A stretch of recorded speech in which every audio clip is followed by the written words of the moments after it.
Napansin ng isang naglalakbay na mangangalakal ang isang babaeng maharlika na nakaupo mag-isa sa isang upuan, ninanamnam ang isang sandwich na mukhang nakakatakim. Dahil sa kuryusidad, nilapitan niya ito at magalang na nagtanong kung maaari siyang humingi ng tikim. Ang babae, likas na mapagbigay, ay agad na pumayag at naghanda ng panibagong sandwich mula sa kanyang picnic basket. Pagkakagat ng mga ngalakal, agad na kumalat sa kanyang mukha ang tuwa dahil sa pambihirang sarap nito. Dahil sa pagkaaliw, hiniling niyang makuha ang recipe. Ngunit agad din siyang nagsisi, sapagkat kalmadong ipinahayag ng babae na ang palaman ay karne ng Blackhorn Wolf. Nang inig sa pagkasuklam ang mga ngalakal, natigilan at nagsuka sa ilalim ng puno, hindi maisip kung bakit may kakain ng laman ng isang halimaw na kilala sa pagiging lason. Para sa kanya, baliw ang babae. Ngunit bagaman kakaiba, hindi siya hanggal. Pinaghirapan niyang gamutin at linisin ang karne upang maging ligtas kainin, ngunit kailanman ay walang nagtiwala sa kanyang pagluluto upang malasahan ito. Ilang araw ang lumipas, dumalo si Mel sa isang marangyang piging sa Taglagas, nilalasap ang samot-saring putahe ng karne, bawat isa'y mas malasa at mas artistikong inihain kaysa sa nauna. Halos hindi niya malaman kung alin ang uunahin. Ngunit bago siya makaalis, sinalubong siya ni Ginang Talbot, mahigpit na pinaalalahanan na ang pagtitipon ay hindi lamang para sa pagkain. Isa itong entablado ng politika, kung saan ang mga maharlikay nagkakapalagayang loob at nagbubuo ng alyansa. Sa mas tahasang pananalita, inaasahan si Mel na humanap ng ibang uri ng karne. Hindi talaga niya gustong dumalo, alam niyang may bobor lang siya ng labis. Ngunit dahil sa bantang ibinigay ng kanyang madrasta, na ipapatapon siya sa monasteryo kung hindi siya makikipagkasundo bago matapos ang taon, wala siyang ibang pagpipilian kundi sumunod.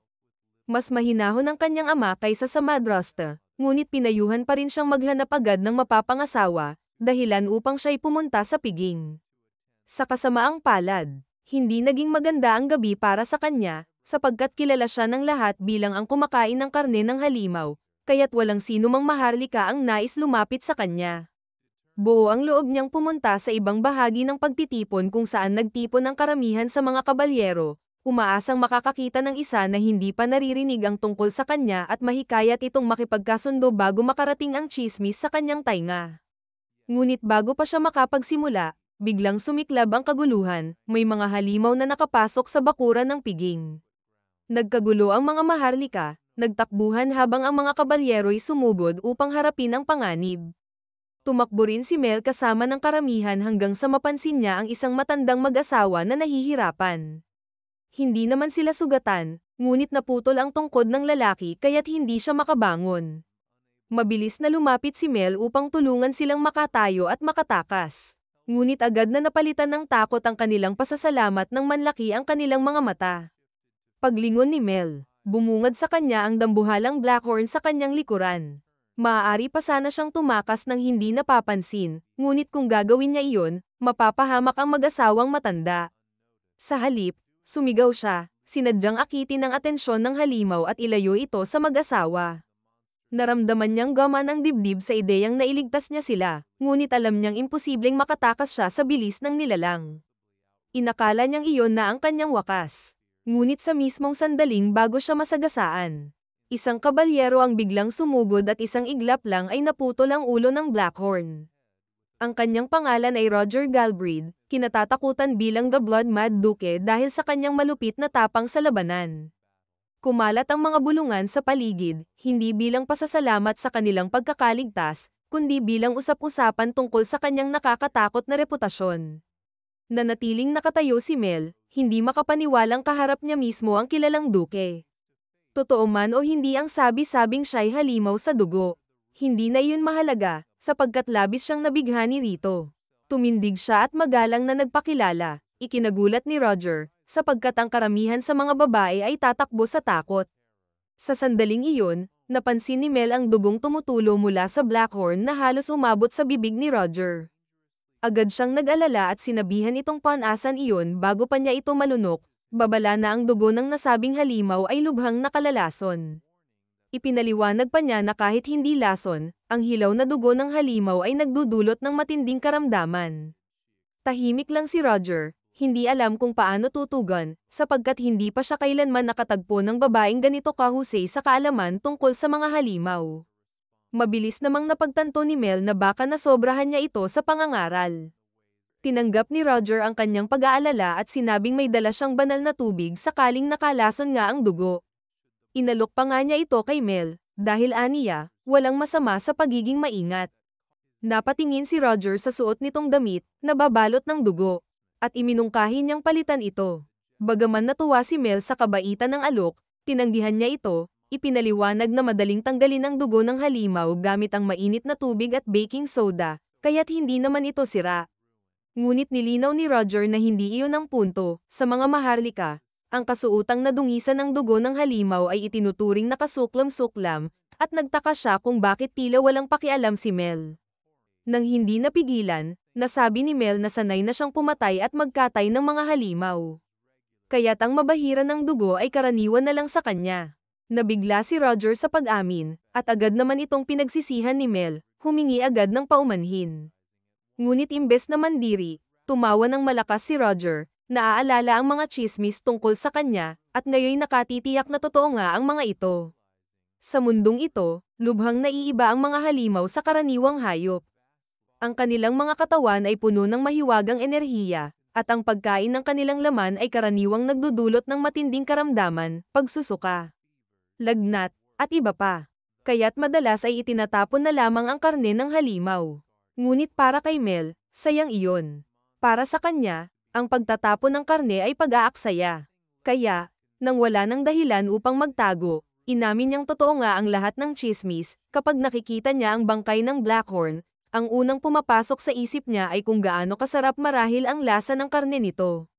Ngunit nang masabi niya iyon, agad niyang napagtanto kung gaano kabaliw pakinggan.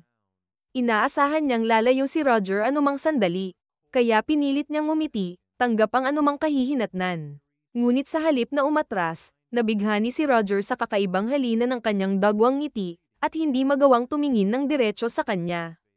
Tahimik nitong hinawakan ang kamay ni Mel at dahan-daang inakay siya palayo sa nagkakagulong pagtitipon. Makalipas ang ilang sandali, binali ni Roger ang katahimikan at nagtanong kung totoo bang masarap ang karne ng halimaw. Marami nang nagtanong kay Mel niya noon, ngunit ang tapat niyang sagot ay madalas na nagtataboy sa mga tao.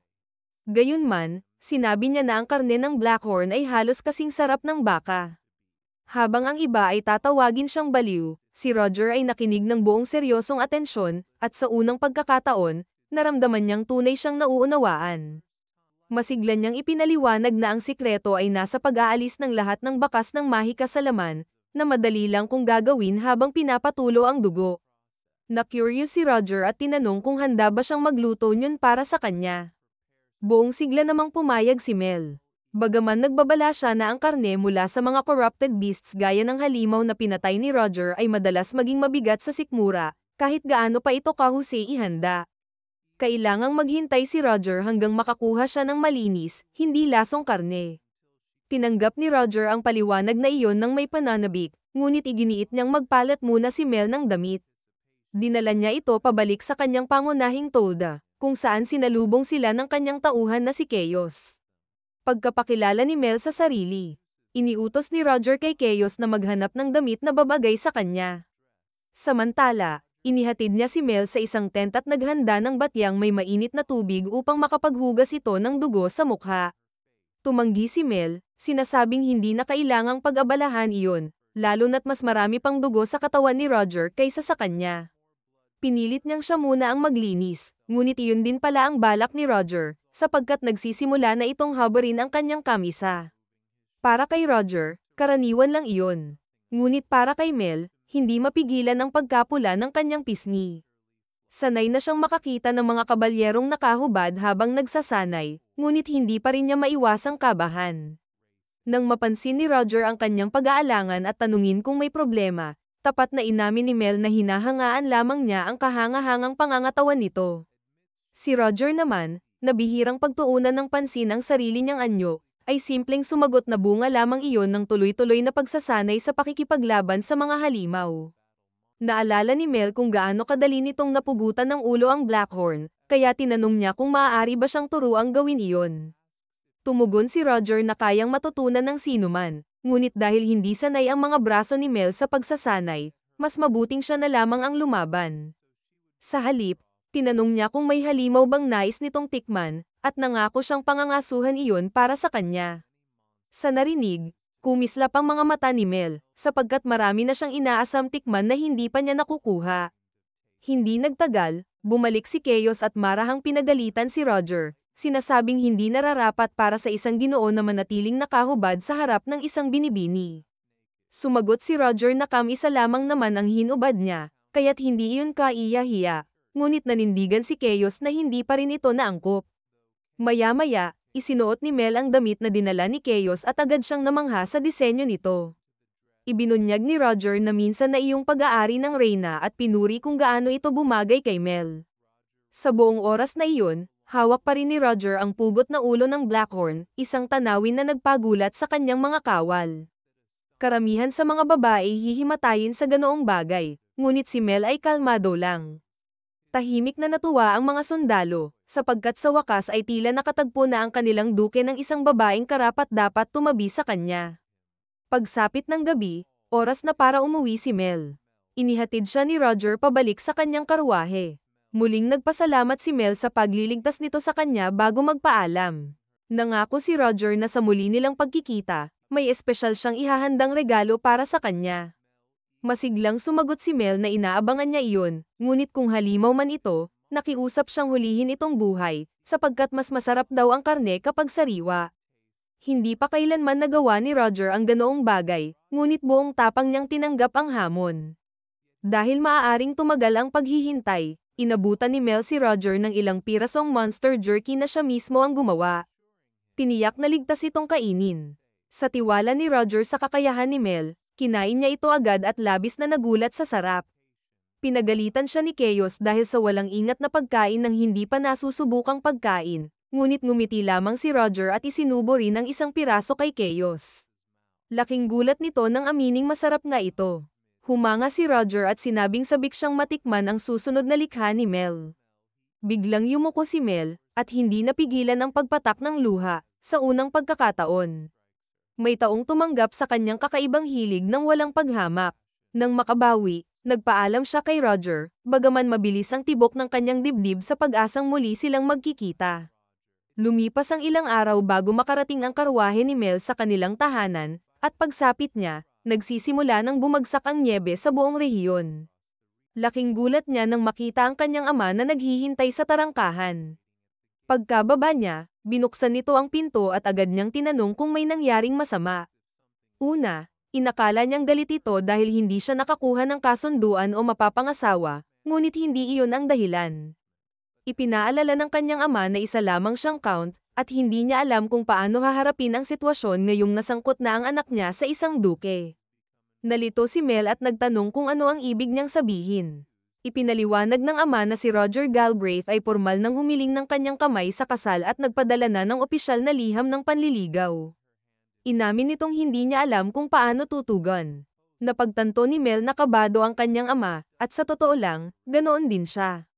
Alam niyang magkasundo sila ni Roger noong piging, ngunit hindi niya akalaing aabot ito sa ganitong antas, at ganoon kabilis. Samantala, matapos umalis ni Mel, bumalik si Roger sa kanyang tolda upang magulat sa prinsipe ng korona, na siya ring kanyang nakatatandang kapatid, si Maxim. Ipinabatid niya rito na natapos na ng kanyang mga tauhan ang paglilinis sa paligid, tiniyak na wala ng halimaw na nagtatago. At nawasak na rin ang kanilang lungga. Pinuri siya ni Maxim sa mahusay na trabaho, ngunit hiniling din itong itigil na ang labis na pormalidad, dahil magkapatid naman sila. Tumanggi si Roger, ipinaliwanag na kahit magkadugo sila, itinalaga si Maxim bilang prinsipe 17 taon na ang nakararaan, samantalang siya ay ampon lamang ng pamilyang Galbraith, kaya't isa lamang siyang lingkod ngayon. Napabuntong hininga si Maxim sa paninigas ng kapatid at nagtanong kung may iba pa itong gustong ibalita, marahil tungkol sa isang petsa kasama ang isang kaakit-akit na dalagang may pulang buhok. Nagulat si Roger na alam na iyon ng prinsipe, ngunit ipinaliwanag ni Maxim na sinusubaybayan niya ang lahat ng ginagawa ng kanyang minamahal na nakababatang kapatid. Habang abala si Roger, kinuha ni Maxim mula sa picnic basket na iniabot ni Mel ang isang pirasong jerky. Kinagat niya ito ng walang alinlangan at labis na natuwa sa lasa. Nag-usisa siya kung anong karne iyon. Napabuntong hininga si Roger at sinabing hindi dapat kumakain ang prinsipe nang hindi nalalaman kung ano ang kinakain niya. Gayunman, ipinaliwanag niyang sabi ni Mel, ang jerky ay gawa sa karne ng scat, isang maliit na halimaw. Naengganyo si Maxim at sinabing kamanghamanghang masarap iyon para sa ganoong nilalang, at tinanong kung si Mel mismo ang gumawa. Kung ganoon, marahil ay may kakaiba siyang talento.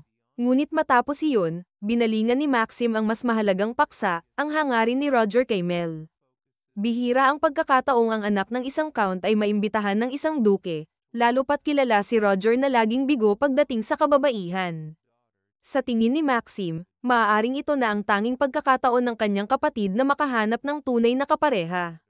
Walang gana sa pang-aasar ng prinsipe, malamig na sinabi ni Roger na wala na siyang ibang ulat at agad umalis ng tolda. Bagaman nainis sa pangungulit ng kapatid, aminado siyang maaaring tama ito. Bihira ang taong tunay na nagpapakita ng interes sa kanya, lalo na ang isang kasing tapang at kasing akit ni Mel. Maingat niyang pinag-isipan ang susunod na hakbang, tutuperin niya ang kanyang pangako at huhulihin ang halimaw na nais ni Mel. Upang sorpresahin ito sa muli nilang pagkikita. Samantala, sa tahanan ni Mel, magkatabing nakatitig siya at ang kanyang ama sa isang liham na balot ng mamahaling mga hiyas. Sinabi ng kanyang ama na bago pa siya dumating, may sugo mula sa bahay ng duke na lumapag sakay ng isang Blaze Eagle upang ihatid ang liham. Nang hinayang si Mel na hindi niya nakita ang Blaze Eagle ng personal, ngunit hindi iyon ang pangunahing alalahanin. Tinanong siya ng ama kung ano ba talaga ang nangyari sa pagitan nila ng duke. Ipinaliwanag ni Mel na inatake lamang siya ng isang halimaw, at iniligtas siya ni Roger, wala nang iba pa. Hindi makapaniwala ang ama ni Mel na iyon lamang ang nangyari. Hindi pa man sila nagkakilala ni Roger bago ang piging, ngayoy bigla itong humihiling ng kasal. Maingat na sinuri ni Mel ang liham, tila tunay nga itong sulat kamay ni Roger, at binabanggit pa ang magandang sandaling pinagsaluhan nila bago ang formal na paghingi ng kanyang kamay. Gayunman, hindi niya maiwasang magduda kung may nakatagong dahilan sa likod ng lahat ng ito. Tiniyak ng kanyang ama na wala siyang obligasyong tanggapin kung ayaw niya, ngunit binalaan siyang ang pagtanggi sa alok ng isang duke ay nangangailangan ng pambihirang dahilan. Kinagabihan, muling pinag-aralan ni Mel ang liham. Sa kanyang palagay, marahil ay pareho sila ni Roger ng pagkahilig sa karne ng mga halimaw, at nais lamang nitong mapalapit sa kanya upang magkasama nilang pagtuunan ang kakaibang libangan. Ngunit habang mahigpit niyang hinahawakan ang papel, napansin niya ang mahinang sinag ng mahika na nagmumula rito, isang nakatagong mensaheng unti-unting lumitaw. Nakasulat doon na dadalawin siya ni Roger bago matapos ang taglamig, partikular sa ika-18 ng buwan, na siyang bukas na mismo. Sa narinig, muling nataranta ang kanyang ama. Pareho silang naguluhan ni Mel, hindi niya inaasahan na makikita muli si Roger ng ganoon kabilis. Hindi man malinaw ang layunin nito, wala na rin siyang magagawa kundi harapin ang pagkakataon. Kinabukasan, pumasok ang kanyang madrasta sa silid upang gisingin siya, at labis na nagulat nang makita si Mel na nakapantulog pa kahit mataas na ang araw.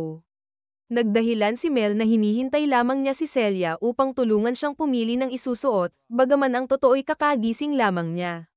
Bilang madrasta, hindi naman si Celia ganap na malupit, ngunit malayo rin sa pagiging mahinahon. Kailanman ay hindi nito pinalalampas ang pagkakataong batikyusin si Mel.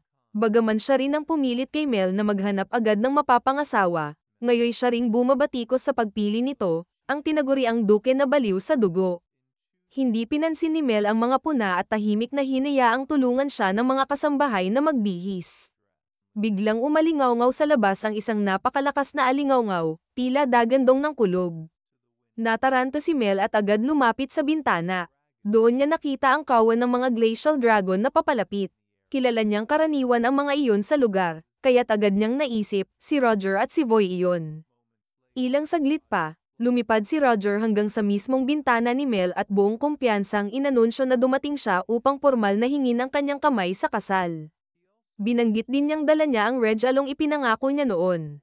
Dahilan upang hindi mapigilan ni Mel ang pagkasabik. Subalit si Celia, na nanlaki ang mata sa takot, ay nagsisigaw at inutusan siyang isara agad ang bintana. Ngunit sumandal si Mel sa bintana at mahinahong hiniling kay Roger na ipalapag ang mga dragon sa hilagang pastulan. Nang umalis na ito, mabilis niyang isinara ang bintana at ibinaon ang mukha sa kurtina upang itago ang kanyang pamumula. Alam na niyang gwapo si Roger, ngunit sa sandaling iyon, nakasakay sa dragon, matatag at maringal, lalo itong naging kamangha-mangha sa kanyang paningin. Napakabilis ng tibok ng kanyang puso, hindi niya alam kung anong gagawin. Habang sinusubukan ni Mel na pakalmayan ang sarili, paulit-ulit siyang tinatawag ni Celia. Nang wakasan niya ang pananahimik, sinabi ni Celia na siya'y maihiga muna, sapagkat nahilo siya sa pagkakita sa dragon. Habang papalabas, nagbulong pa itong baliw daw si Roger sa paglalayag sakay ng ganoong nilalang, at hindi ito karapat-dapat maging duke. Hindi pinayagan ni Mel na hamakin pa si Roger. Mariin niyang sinabi na tatanggapin niya ang alok ni Roger. At hiling niyang itigil ni Celia ang anumang masasamang salita laban sa magiging asawa niya. Nagngit-ngit si Celia at umalis ng may tampo. Makalipas ang halos isang oras, nagkita sina Mel at Roger sa pastulan. Ipinaliwanag ni Mel na kagabi lamang niya nabasa ang liham at hindi siya nakapaghanda ng anumang pagtanggap. Ngumiti si Roger at sinabing ayos lang iyon, kung tutuusin, siya pa ang dapat humingi ng paumanhin sa biglaan niyang pagdating. Sa sandaling iyon, sumabat si Chaos, nagbibirong ang dahilan daw ng kanilang pagmamadali ay dahil hindi na makapaghintay si Roger na muling makita si Mel. Agad itong sinaway ni Roger at sinabing huwag magpakaloko. Tinanong ni Roger si Mel kung saan niya nais ilagay ang kanyang regalo, sabay turo sa isang kulungang tinakpan ng tela. Kumislap ang mga mata ni Mel nang mapagtantong totoo nga, nahuli talaga nito ang halimaw para sa kanya. Bagaman siya mismo ang humiling noon, nakaramdam siya ng konsensya dahil sa abalang idinulot nito kay Roger. Napansin ng duke ang kanyang pag-aalala at tinanong kung may problema. Tumitig si Mel at taos-pusong nagpasalamat sa kanyang pagsisikap. Bago magtanong kung maaari bang silipin ang laman. Tumango si Roger at inakay siya papalapit sa kulungan. Nang walang makitang galaw sa loob, akala ni Mel ay pinatay na ito, ngunit nang alisin ni Roger ang tela, tumambad sa kanya ang nilalang, buhay pa, bagaman walang malay. Sa labis niyang pagtataka, ang nilalang sa loob ng kulungan ay isang royal moodle na may gintong balahibo, isang napakabihirang tuklas. Ang mga moodle ay karaniwang kahawig ng baka, nababalutan ng puting balahibo. Ngunit ang mga royal moodle ay nagkakaroon ng kumikislap na gintong balahibo habang tumatanda, dahilan upang maging labis na mahalaga ito para sa paggawa ng mga balabal at scarf. Sa kasamaang palad, madalas itapon ang kanilang karne, bagay na laging ikinadidismaya ni Mel. Hindi pa siya kailanman nagkaroon ng pagkakataong matikman ang ganitong uri, ngunit dahil mga halamang kain ang mga moodle, mahilig sa prutas at kabute, inaasahan niyang malinamnam ang karne nito. Gayunpaman, ang makakita ng may ganitong uri ng balahibo ay isang pambihirang swerte na rin. Tinanong ni Mel si Roger kung sigurado ba talaga itong ibibigay sa kanya ang gayong kayamanang nilalang. Tugon ni Roger, hindi na sana niya pinagtiyagaan panghulihin itong buhay kung hindi niya rin naman balak na ipagkaloob iyon kay Mel. Sa narinig, napuno ng tuwa ang puso ng dalaga, ngayon ay malaya na siyang gawin rito ang anumang naisin. Halos hindi niya maipahayag ang saya sa kanyang dibdib, at sa nakitang kagalakan ni Mel, bahagyang namula si Roger, labis na nahihiya. Tahimik na umatras sina Chaos at ang iba pa upang hayaang mapag-isa ang dalawa sa sandaling iyon. Makalipas ang ilang sandali, dumating ang ama ni Mel upang formal na batiin si Roger at pasalamatan ito sa paglalakbay ng ganoon kalayo. Humingi ng paumanhin si Roger sa biglaan niyang pagdating, ngunit ipinaliwanag niyang nais lamang niyang makuha ang kasagutan sa kanyang alok bago tuluyang lumamig ang panahon. Si Mel naman, naabala pa rin sa paghanga sa moodle, halos nakalimutang siya'y nililigawan pala ng duke. Humingi siya ng pahintulot sa ama na payagan ang mga dragon ni Roger na mangaso sa kalapit na kabundukan. Pumayag naman ito, ngunit may halong pagtataka, akala niya kasi para sa mga dragon ang moodle. Mabilis na itinuwid ni Mel na ang moodle ay para sa kanya. Nagtaka ang ama, hindi niya alam na batid ni Roger ang kakaibang hilig ng anak. Ipinaliwanag ni Mel na sadyang ginawa ni Roger ang lahat ng iyon upang matikman mismo ang lutuin niyang gawa sa karne ng halimaw. Sa puntong iyon, humiling si Mel ng pahintulot na buksan ang kanyang pasilidad ng pananaliksik upang masimulan na ang paghahanda sa moodle. Nag-alinlangan ang kanyang ama, Nangangamba na baka masuka o mabigla si Roger sa makikita. Ngunit nagsalita ang Duke at sinabing nauunawaan naman niya si Mel sa abot ng kanyang kaya at sa kabila ng mga tsismis tungkol dito, siya pa rin ay humihingi ng kamay nito sa kasal. Sa narinig, halos hindi maitago ng ama ni Mel ang galit. Iyon na marahil ang pinakamagandang balitang natanggap niya sa buong araw. Mainit niyang tinanggap si Roger at sinabing ituring na niyang tahanan ang kanilang bahay.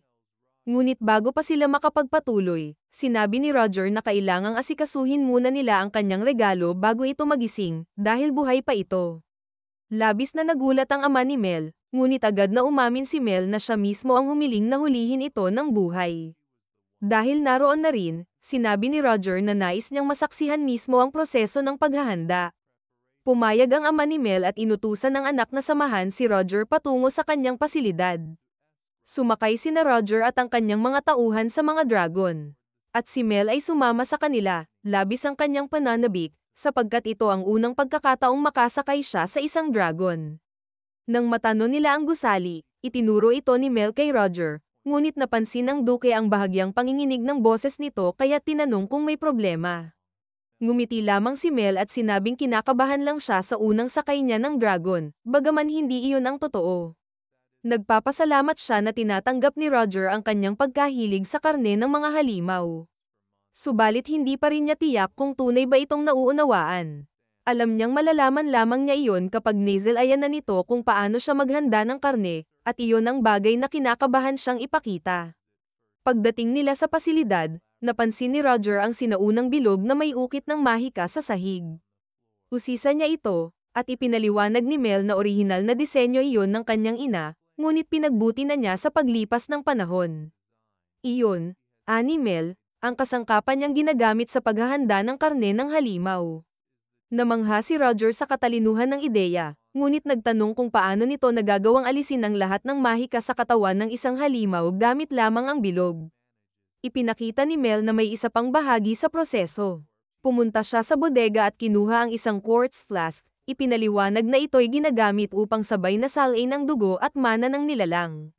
Sa ngayon ay tila ordinaryo lamang ito, ngunit kapag sinimulan na niya at pinadaloy ang sariling mahika, magliliwanag ito ng marilag. Napahanga si Roger sa husay ng pagkakagawa ni Mel, ngunit bago pa man magsimula, may isang pakiusap ang dalaga, nais niyang muling makita ang taybak ni Amyos habang ginagamit sa pagputol ng ulo ng halimaw. Ilang sandali pa, inihayag ni Mel na handa na siya. Gayunman, aabutin ng oras ang paglilinis sa Moodle, kaya't humingi siya ng tulong kay Roger. Sa isang kumpas ng kamay, inutusan ng Duke ang kanyang mga tauhan na tumulong. Sanay na ang mga kabalyero sa pagkuha ng mahahalagang materyales mula sa mga napatay na halimaw. Kaya mabilis nilang natapos ang gawain.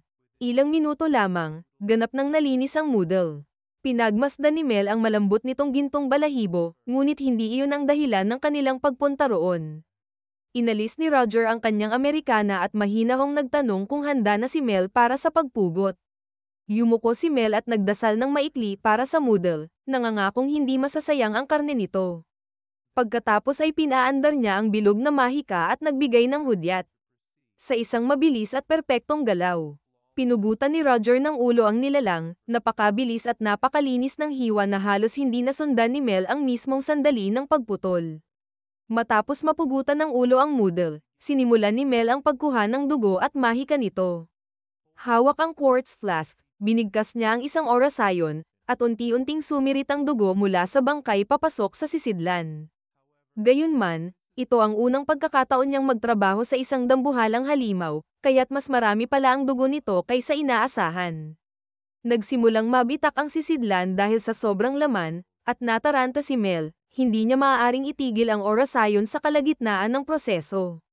Sa kabutihang palad, naroon agad si Roger sa tabi niya.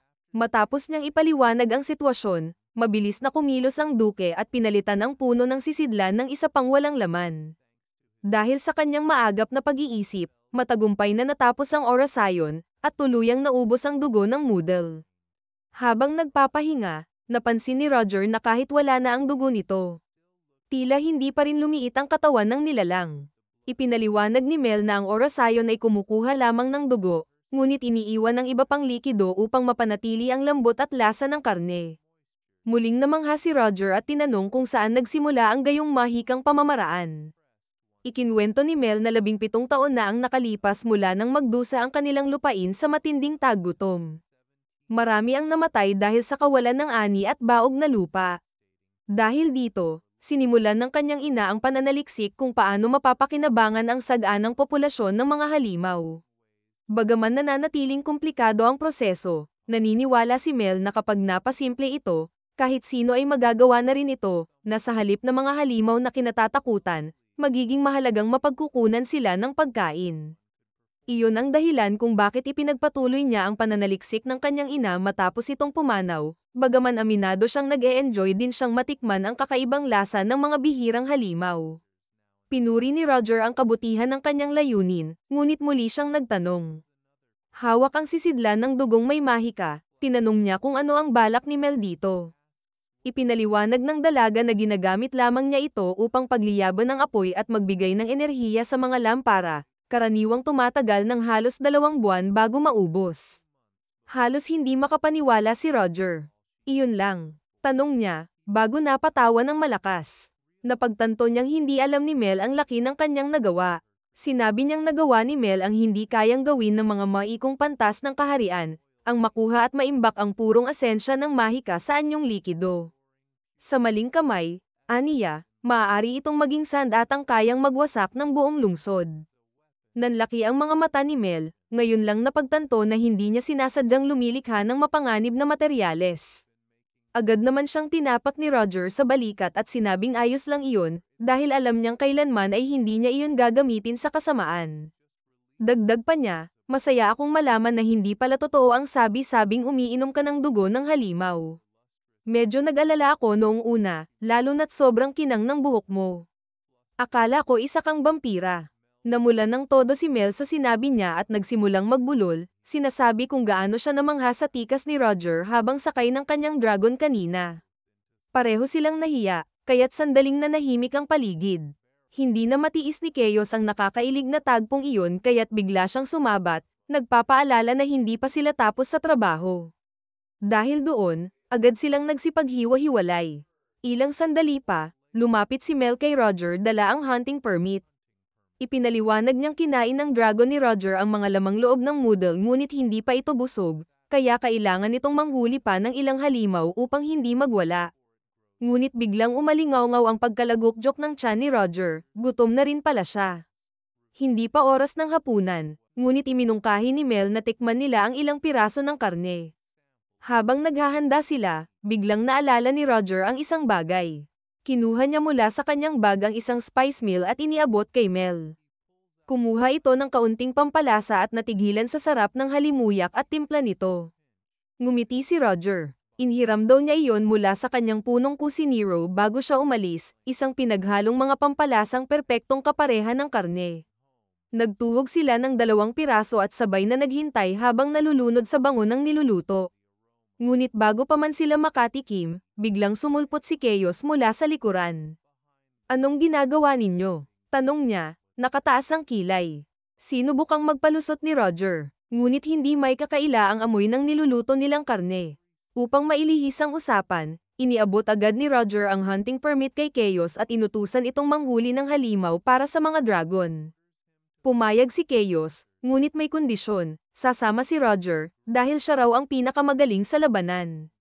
Tumanggi si Roger, sinasabing tumutulong pa siya kay Mel, ngunit pinagsabihan siya ni Chaos, anong klaseng pinuno ang palihim na kumakain habang nagugutom ang kanyang mga tauhan.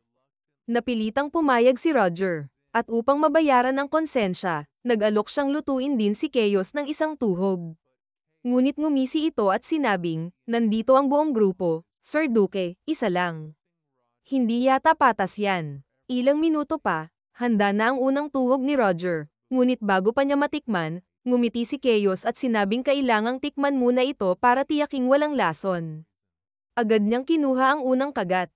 Inasahan ni Chaos na magiging masarap iyon, ngunit lumampas ito sa lahat ng inaasahan niya. Walang lanza, at parang natutunaw sa bibig.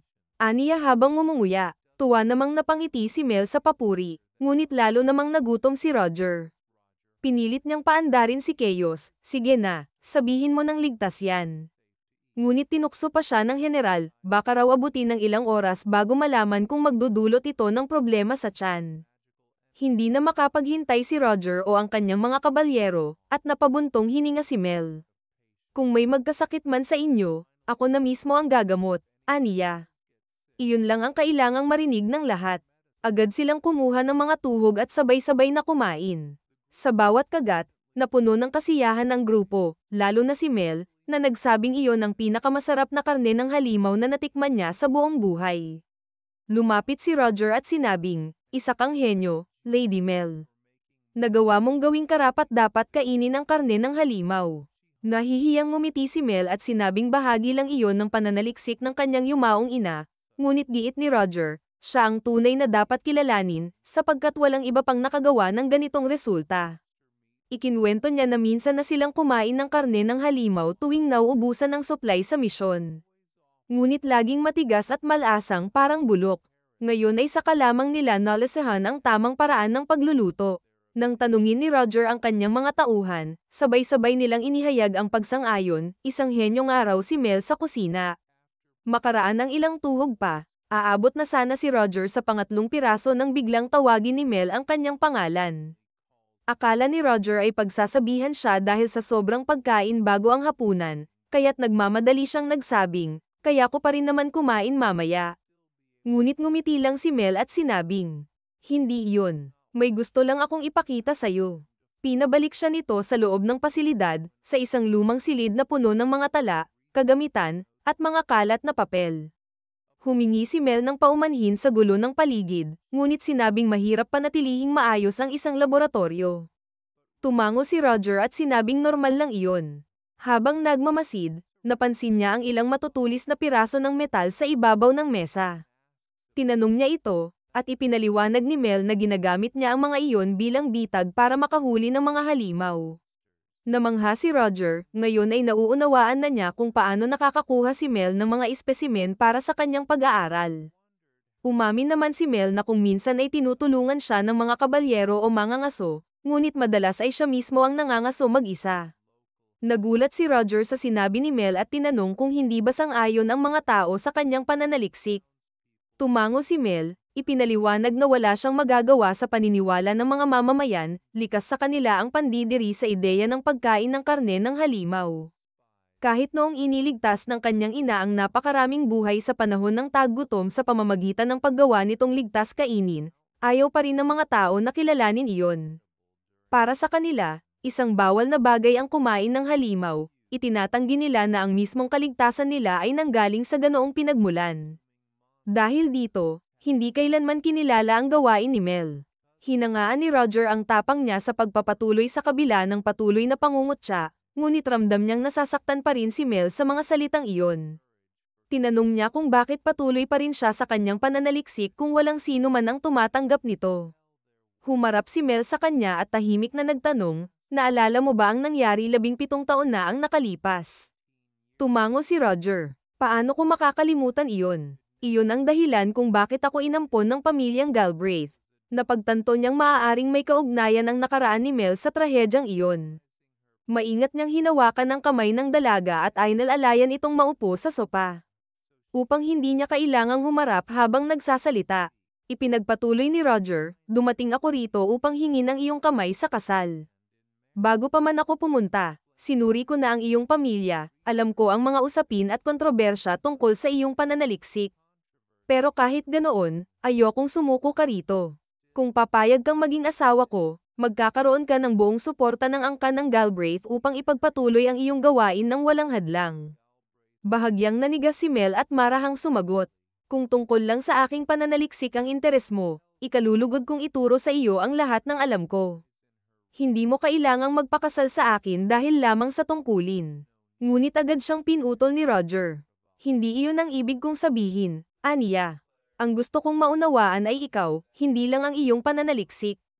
Tahimik siyang tumingin sa mga mata ni Mel at nagpatuloy, "Alam kong hindi ako perpektong lalaki. Marami ang tumatawag sa akin na dugong uhaw na duke, pero gusto kong malaman kung ano ang tingin mo sa akin, hindi bilang isang mandirigma o patron, kundi bilang isang lalaki." Hindi agad nakasagot si Mel. Sa buong panahong iyon, Naniwala siyang interesado lamang si Roger sa kanyang pananaliksik tungkol sa karne ng halimaw. Hindi niya kailanman inisip na gusto siya nito dahil sa kung sino siya talaga.